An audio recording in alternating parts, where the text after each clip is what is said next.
My name is Mackenzie Morgan, 34 years old, and I have been my family's personal ATM for over a decade. As a successful financial advisor, I always answered when they called with money problems. Last month, I spent $18,000, 0 cents, on my parents' 40th anniversary party deposit. Imagine my shock when I arrived at the celebration with a $5,000 0 cents gift, only to hear my father tell security, "Get this beggar out of here." I walked away quietly that night, but what I did next changed everything. If you know what it feels like to be the family ATM, drop a comment below and subscribe for the full story of how I finally broke free from financial abuse.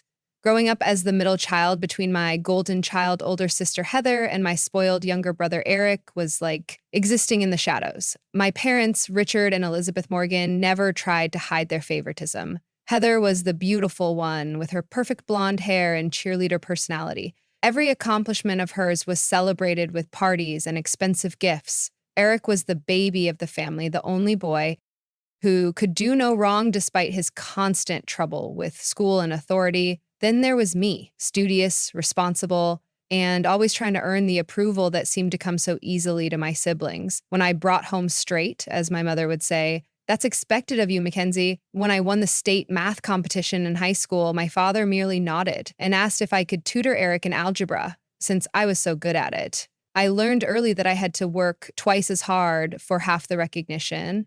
This pattern only intensified as we grew older. While my parents paid for Heather's college education at a private university where she barely maintained AC average, I won a partial scholarship to State University and worked 2 jobs to cover the rest. No one came to my graduation when I finished with honors in finance. There was a family emergency that day. Eric needed help moving into his new apartment. After college, I started at the bottom of a financial advisory firm working 70-hour weeks to prove myself.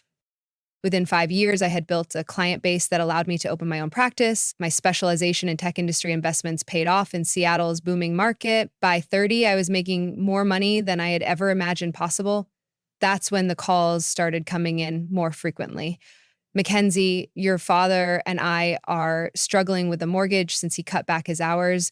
Could you help just this month?" My mother's voice always had that particular tone, a mixture of entitlement and manufactured desperation. 1 month turned into 6, then a year. Soon I was paying their entire mortgage. Then Eric needed seed money for his first business venture, a food truck that he abandoned 3 months later. Then his second venture, an app that never made it past the concept stage. Then his third, a coffee shop that he lost interest in once the novelty wore off.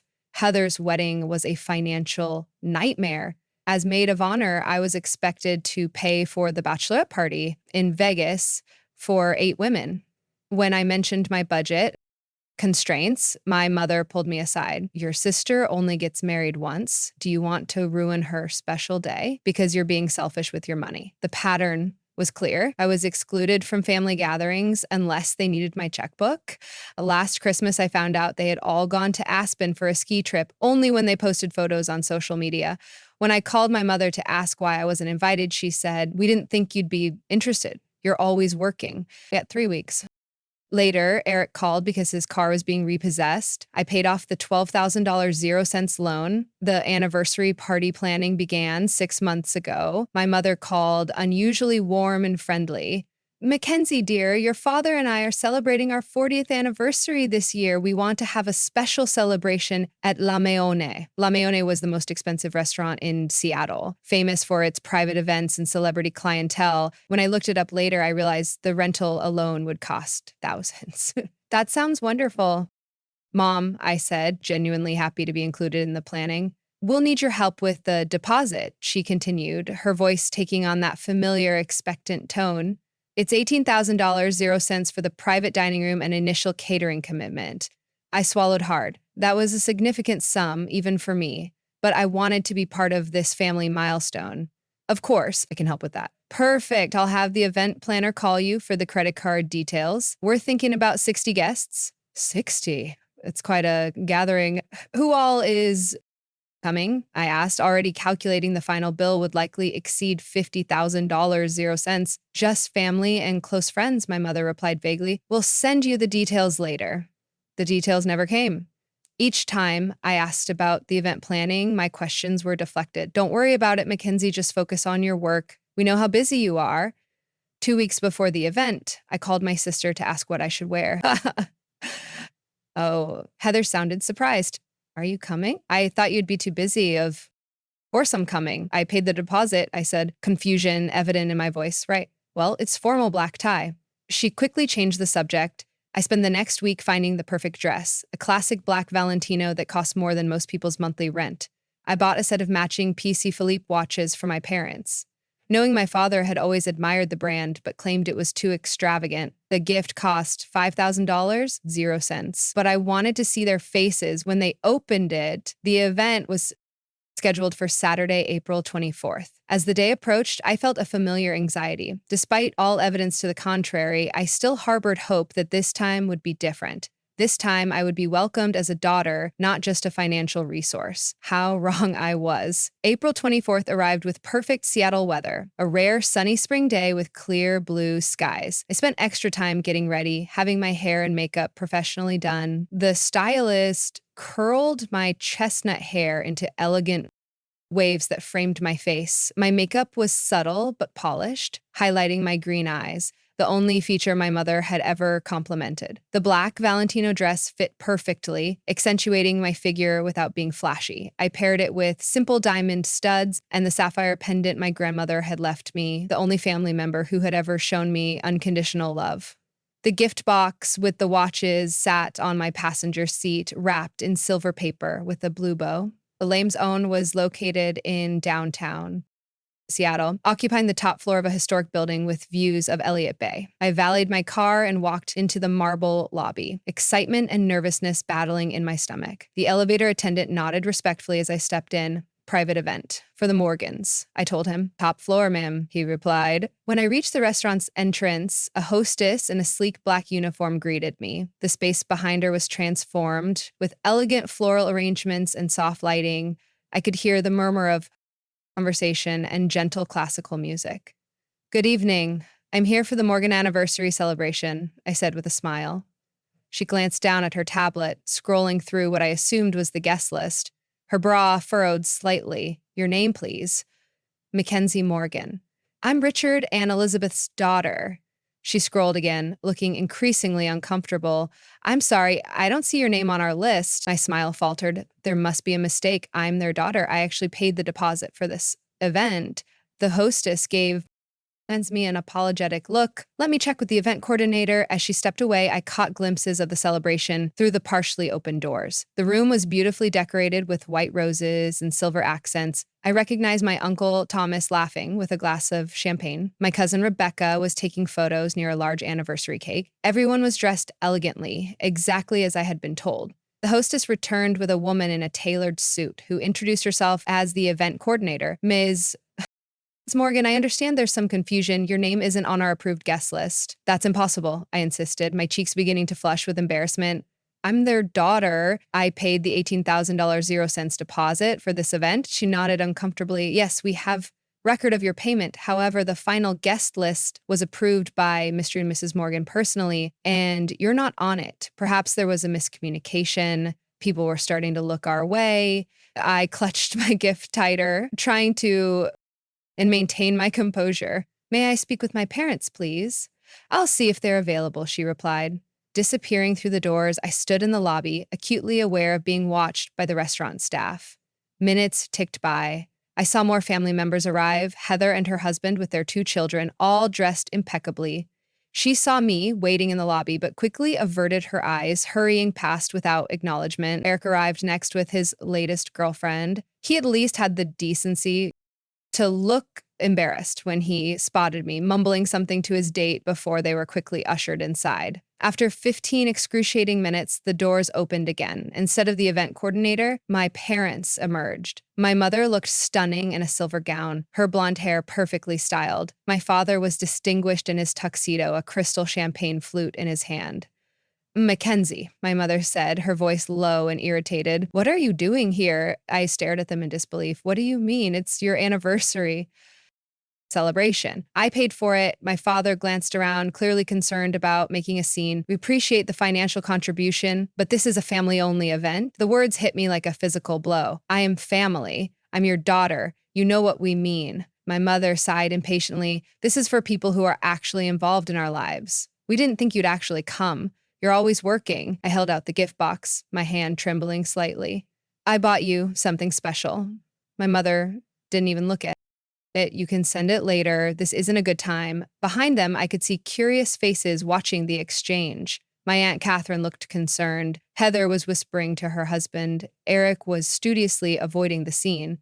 I don't understand, I said, my voice breaking slightly. I paid for this party. How can I not be welcome at it? My father's expression hardened. He set his champagne glass on a nearby table and gestured to someone behind him. A security guard in a dark suit approached. Please remove this woman. My father said coldly. She's disturbing our private event. The security guard looked uncomfortable but stepped forward. Ma'am, I'll have to ask you to leave. I couldn't believe what was happening. Dad, you can't be serious. His next words would burn in my memory forever. Get this beggar out of here. Beggar! The word echoed in my head as the security guard gently but firmly took my elbow. I'm sorry, ma'am, he murmured, clearly embarrassed by the situation. I need to escort you out. I was too shocked to resist. As I was led toward the elevator, I could feel dozens of eyes on my back. The beautiful gift box was still clutched in my hand. The last thing I saw before the doors closed was my mother returning to the party, already laughing at something someone had said, as if her middle child hadn't just been publicly humiliated and ejected. The elevator ride down was silent. The security guard avoided eye contact. When we reached the lobby, he released my arm. Your car, ma'am? He asked quietly. I can find it myself. I silently managed to say, my voice barely audible. I walked through the lobby on wobbly legs, aware of the curious glances from the staff and other restaurant patrons. My face burned with humiliation. The valet brought my car without comment, though I could swear I saw pity in his eyes as he handed me the keys. I placed the gift box carefully on the passenger seat, started the engine, and drove away from La Monnaie, away from the family that had just made it abundantly clear that my only value to them was financial. The drive home passed in a blur. My vision tunneled as I navigated through downtown Seattle on autopilot. At one point, I nearly sideswiped a car when changing lanes, the angry honk barely registering through my shock. Beggar. The word kept replaying in my mind, my father's disgusted face accompanying it like a terrible slideshow. I somehow made it to my apartment building in Queen, and a modern high-rise with views of the Space Needle. I had purchased the condo 2 years ago, a personal milestone I had celebrated alone with a bottle of champagne. My family had never visited despite numerous invitations. In the parking garage, I turned off the engine and sat in silence. The carefully wrapped gift box mocked me from the passenger seat. The expensive dress suddenly felt constricting, the professional makeup a mask. For several minutes, I just breathed, trying to process what had happened. When the first sob broke free, it startled me with its intensity. Then another came and another until I was gasping for air between violent cries. My carefully applied makeup streamed down my face as years of rejection crystallized into this one devastating moment. I don't know how long I sat there, but eventually my phone rang. The screen showed my best friend Jordan's name. With shaking hands, I answered, "Hey, Mac, how's the fancy party? Are they treating you like the princess you are for once?" Her cheerful voice was jarring against my emotional state. "They kicked me out," I whispered, my voice raspy from crying. "What? I can't hear you. The connection's bad. They had..." "Security removed me," I said louder, a fresh sobbing sentence. "Wait, what?" Jordan's shock came through clearly. "Where are you right now?" "In my car." "Parking garage. Stay there. I'm coming over. 20 minutes tops." True to her word, Jordan arrived in record time. When she saw me still sitting in my car, mascara streaked down my face, she opened the passenger door, moved the gift box, and pulled me into a fierce hug. "Tell me everything," she demanded. So I did, the words pouring out between fresh spouts of tears. The guest list exclusion, my parents' cold dismissal, the security escort, the beggar comment. Jordan listened, her expression transitioning from shock to outrage. "Those entitled, manipulative, soul-sucking vampires," she finally spat when I finished. "Mac, this is beyond dysfunctional. This is abuse." "They're my family," I said weakly. the default response I'd used to justify their behavior for years. No, Jordan said firmly. Family doesn't treat each other like ATMs. Family doesn't publicly humiliate each other. Family doesn't take and take and take without giving anything back. We made our way up to my apartment, where Jordan helped me out of the designer dress and into comfortable clothes. She removed my ruined makeup while I sat numbly on the edge of my bathtub. Then she poured us both large glasses of wine and ordered delivery from my favorite Thai restaurant. You know the worst part, I said, staring into my wine glass. I have records of everything I've ever given them, every loan, every gift, every bill paid. I keep meticulous financial records. It's literally my job. But I've never had the courage to add it all up. Maybe it's time, Jordan suggested quietly. I nodded, reaching for my laptop. While we waited for the food, I opened my personal finance tracking software. I had a special category labeled Family Support that I had been faithfully documenting for years. With a few clicks, I generated a report. The total made us both gasp: $327,845.38 over the past decade. My God, Mac, Jordan whispered. That's a house. That's multiple college educations. That's retirement savings. I scrolled through the itemized list. Memories attached to each entry: Eric's failed businesses, Heather's wedding and subsequent home renovation, my parents' mortgage payments during the rough patches that somehow never ended, medical bills, car payments, luxury vacations I wasn't invited to join, and that doesn't even include tonight's deposit, I said hollowly. Something shifted inside me as I stared at the number. A quiet rage began to replace the hurt and confusion.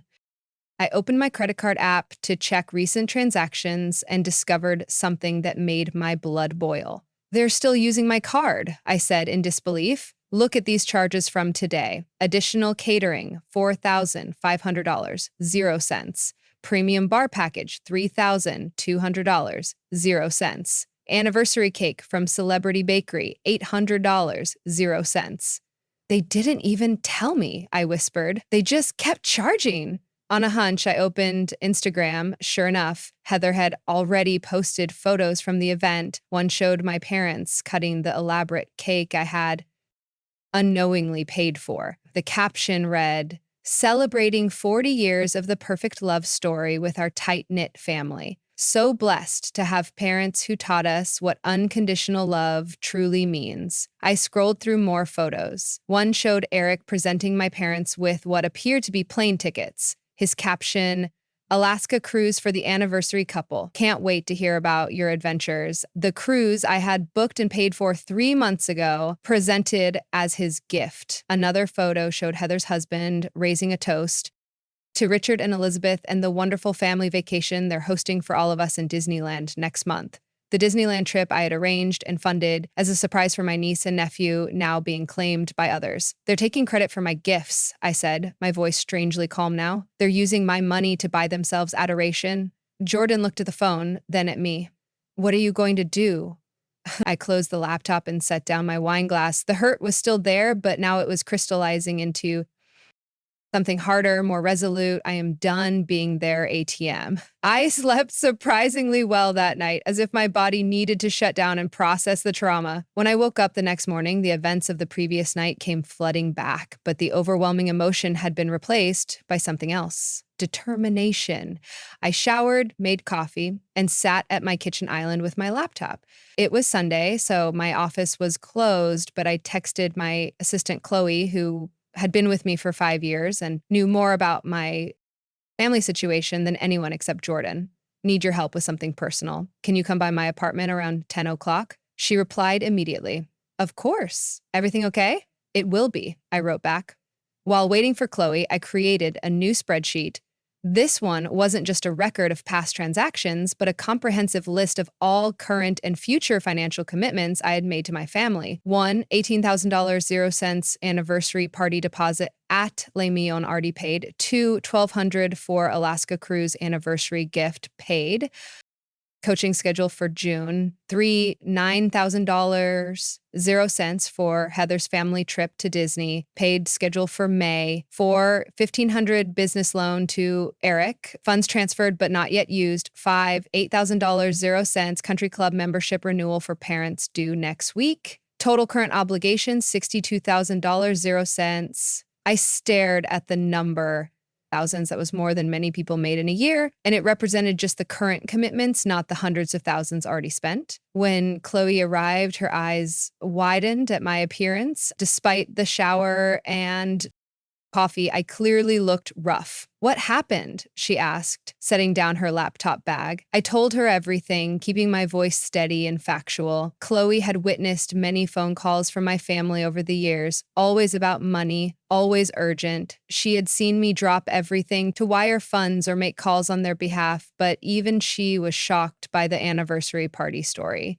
"That's beyond cruel," she said when I finished. "What do you need from me?" "I need to know my legal position on these financial commitments," I said, showing her the spreadsheet. "What can I cancel? What am I legally obligated to follow through on?" Chloe, efficient as always, got to work. She called a lawyer friend who specialized in family law and put him on speaker. Without using names, she outlined the situation. "The deposit for the event that already occurred is gone," the lawyer advised. "But reservations for future events that were made with your credit card are different. You have every right to cancel those, especially if there was no written agreement that these were gifts. And the business loan, I asked if the money hasn't been used and there was no formal loan agreement, you can recall those funds. It would be different if it had been clearly documented as a gift. None of it was documented. I said that was by design. They always kept things verbal. After the call ended, Chloe looked at me. "What's the plan, boss?" "I'm going to cancel everything," I said firmly.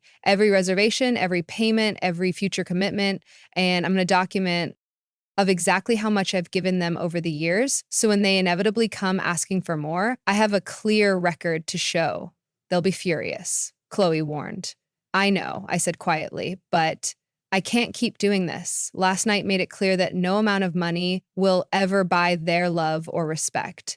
I've been trying to purchase a place in their family that they have no intention of giving me together." Chloe and I expanded the spreadsheet to include all historical transactions. We categorized them by family member, by year, and by type of expense. We calculated interest that would have occurred had these been formal loans. We estimated the opportunity cost of these funds had they been invested in my standard portfolio. The final document was staggering. Over $320,000, 0 cents in direct payments, nearly $80,000, 0 cents in estimated lost investment returns, over $400,000, 0 cents total. "I could have bought a vacation home," I whispered, staring at the number. "I could have funded an entire charitable foundation." "You still can," Chloe reminded me once, "to stop the bleeding." We set up email notifications for when the cancellations would be processed. I knew the fallout would be swift and severe. My family would not take this financial cutoff lightly. "Are you ready for their reaction?" Chloe asked as we finished our preparations. I hesitated.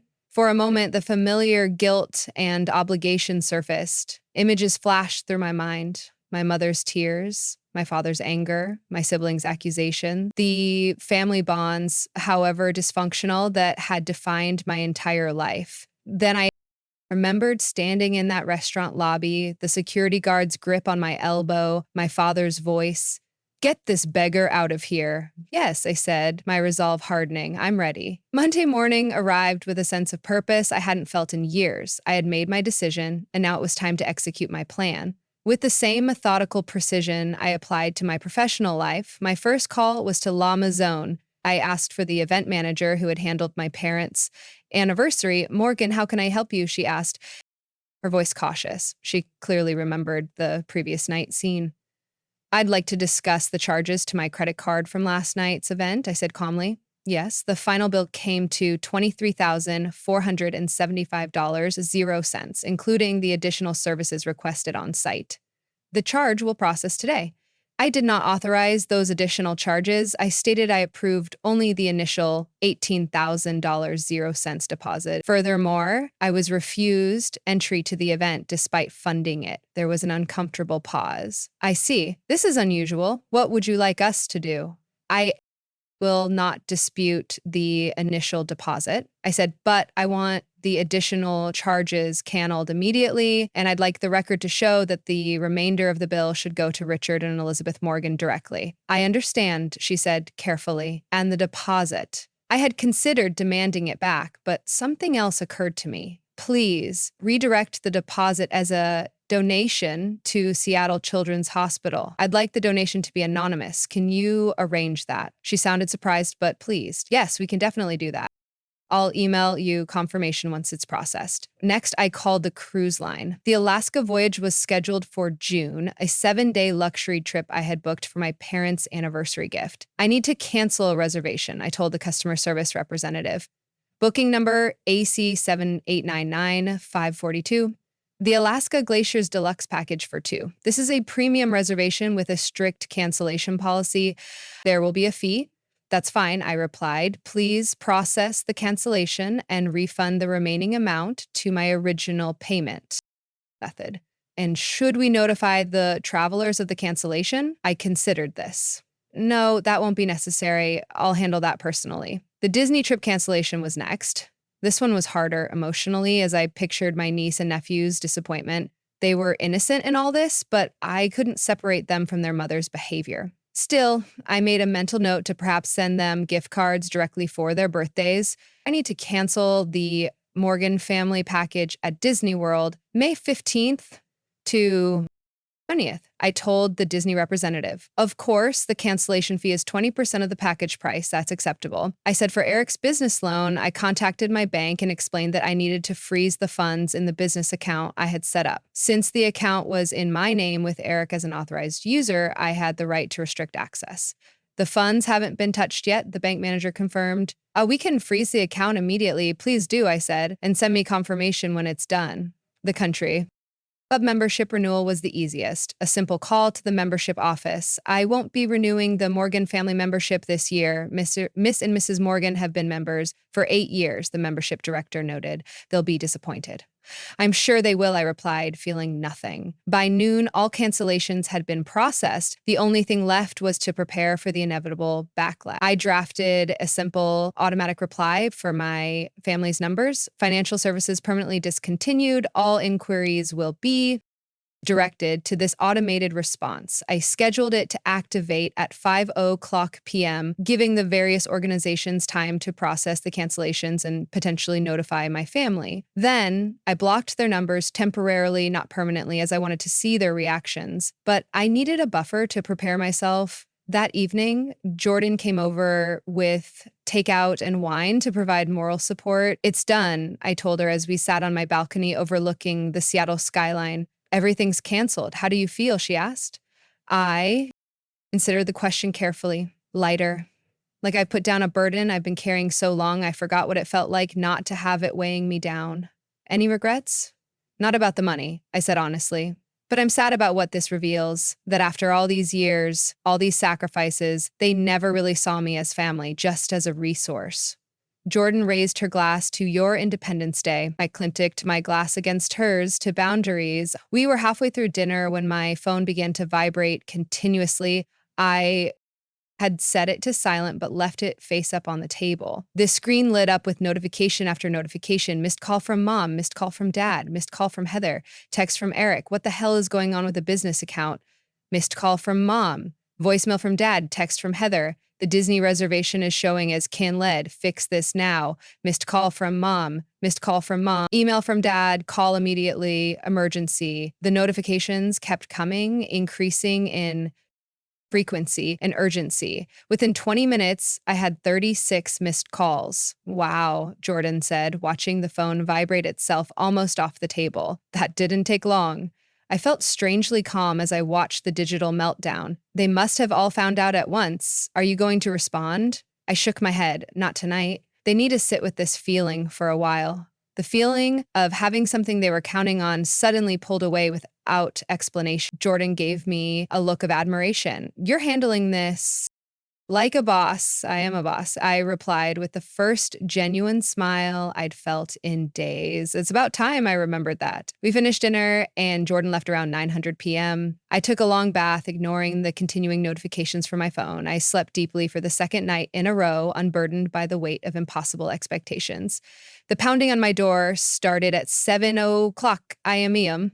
Aggressive knocking jolted me awake. For a moment, I was disoriented, but the angry voices in the hallway quickly reminded me of yesterday's events. Mackenzie, open this door right now, my father's voice commanding as always. We know you're in there. My mother shrill with indignation. I slipped on a robe and approached the door cautiously. Through the peephole, I could see my parents, Heather and Eric, all crowded in the hallway.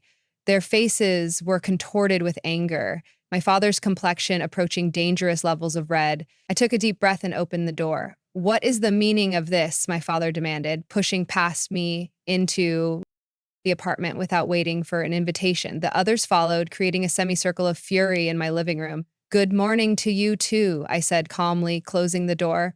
I see you all got my messages. Messages? Heather shrieked. You canned our Disney vacation without a word.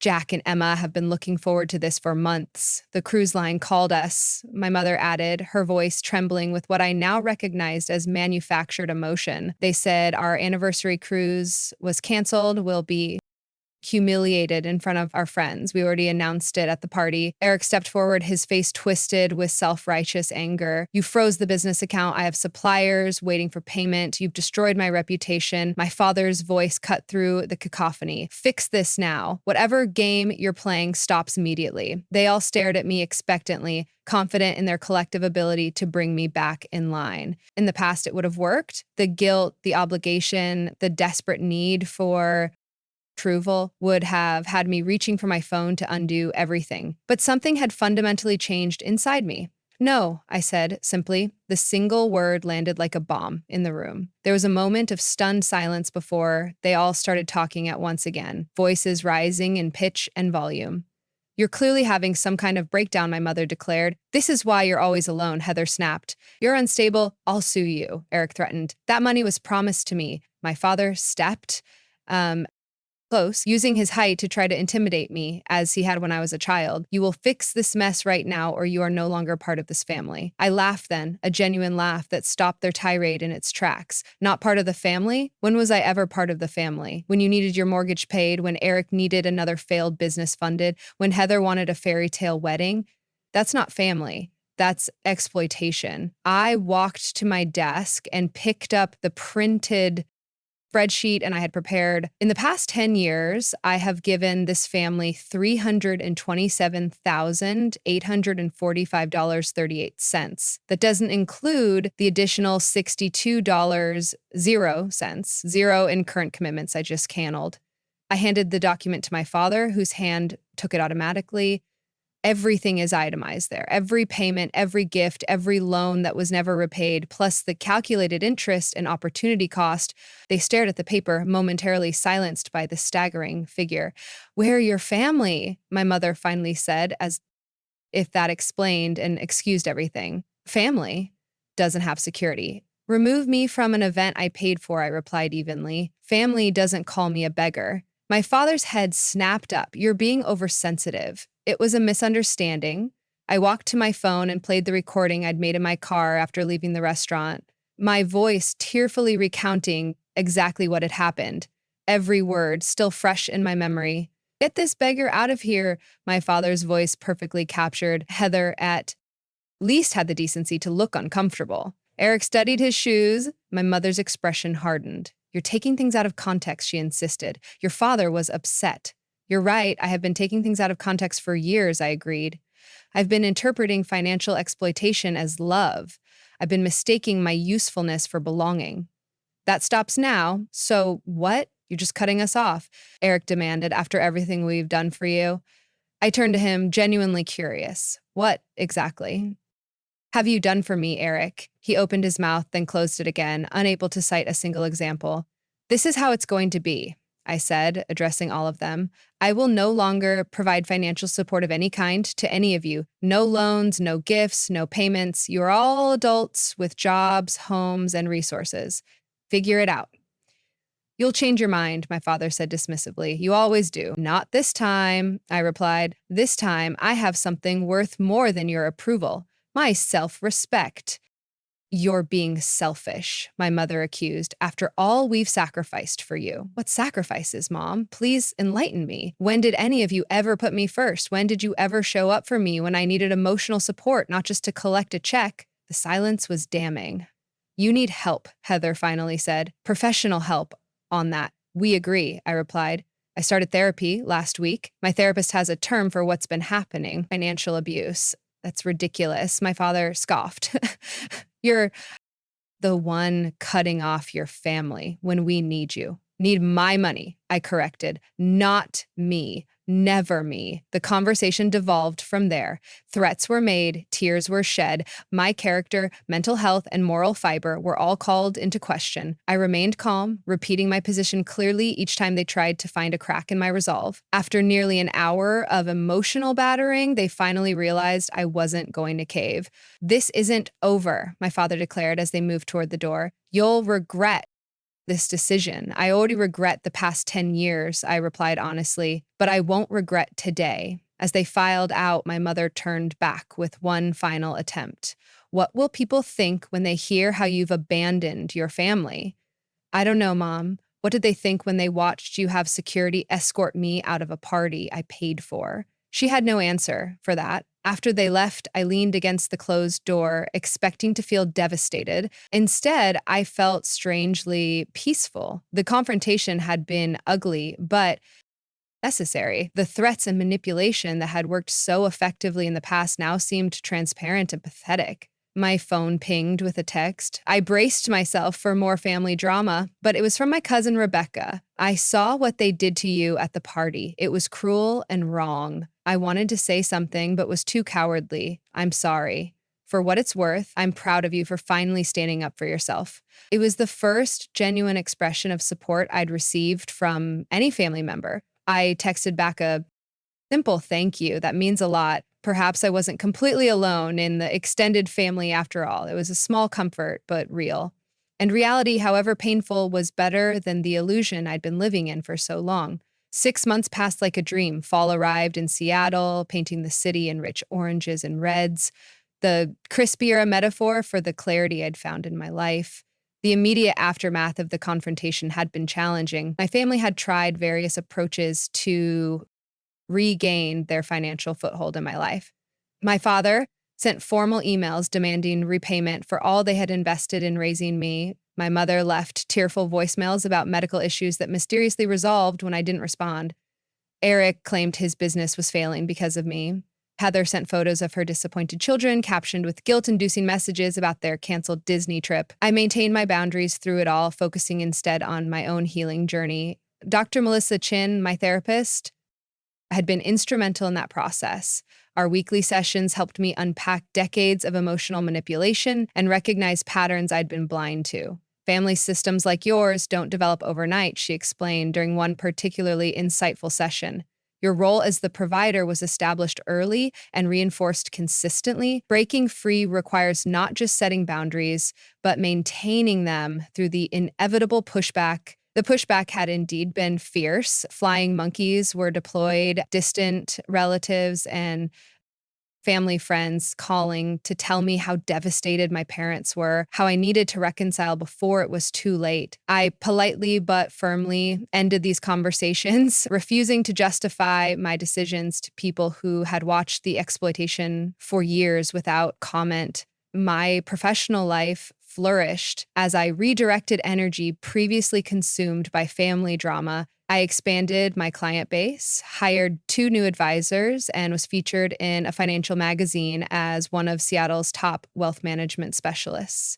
Without the constant drain of family financial emergencies, I found myself with both more capital and more mental bandwidth for growth. New friendships blossomed too. Through a support group for survivors of family financial abuse, I met Alana, Desiree, and Thomas, who understood my experience in ways even Jordan couldn't. Our monthly dinners became a safe space for sharing victories and setbacks in our parallel journeys. As October arrived, I faced my first holiday season with my new boundaries intact. Thanksgiving had always been a fraud occasion in the Morgan family. Elaborate celebrations that I was expected to fund but never fully welcomed into. This year would be different. I'm hosting Friendsgiving, I announced to Jordan over coffee one morning. Will you come? Try and stop me, she grinned.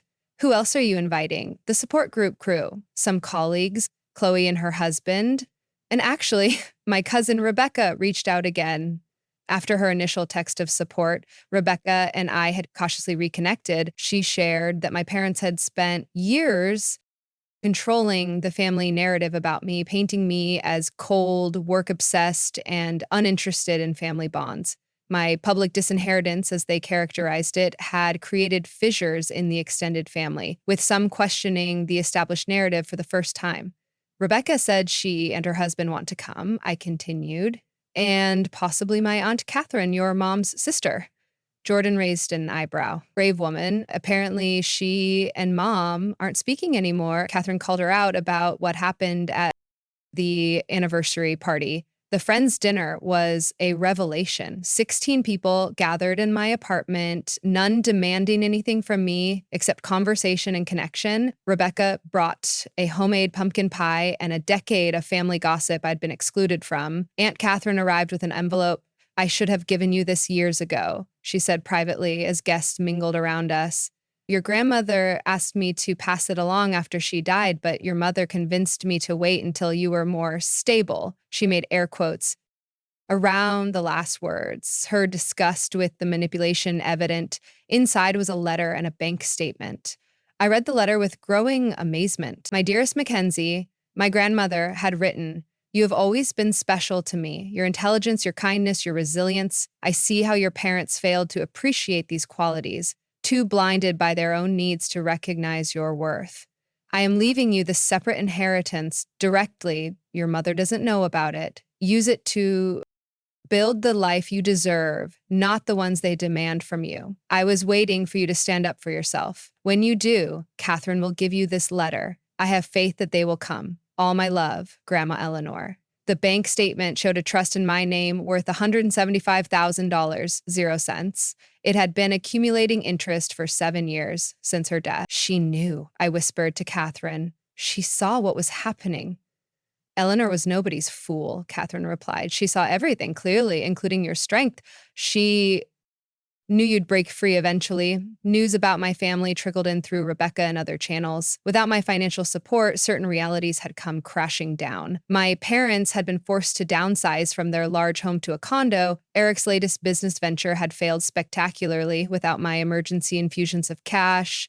Heather and her husband had canned their kitchen renovation plans. There were consequences for me too. I was officially downed, my name allegedly removed from their wills. Not that there would be much to inherit. I was no longer mentioned at family gatherings. According to Rebecca, my mother had removed all photos of me from their home. Strangely, these developments caused me less pain than I had anticipated. The family I had desperately tried to buy my way into had never really existed.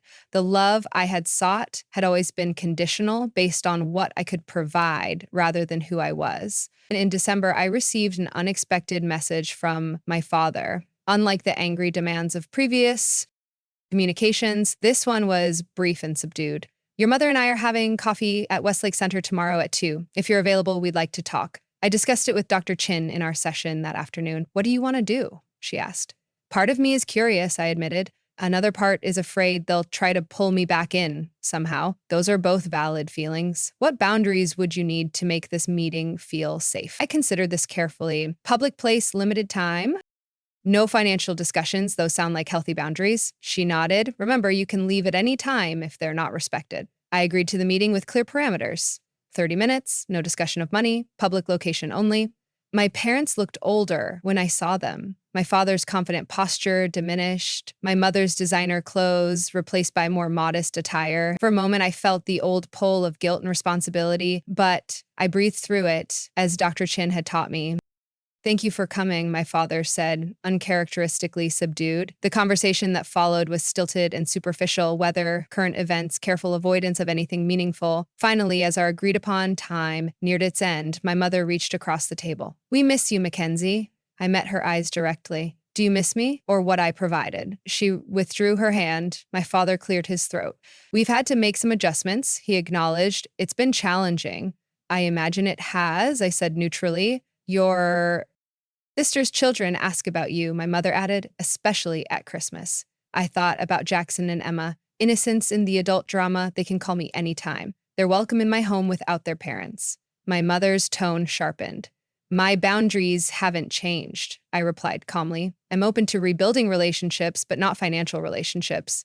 They exchanged glances, a familiar, silent communication that had always excluded me. My father sighed. We should go, he said to my mother. To me, think about what family really means, Mackenzie. I smiled slightly.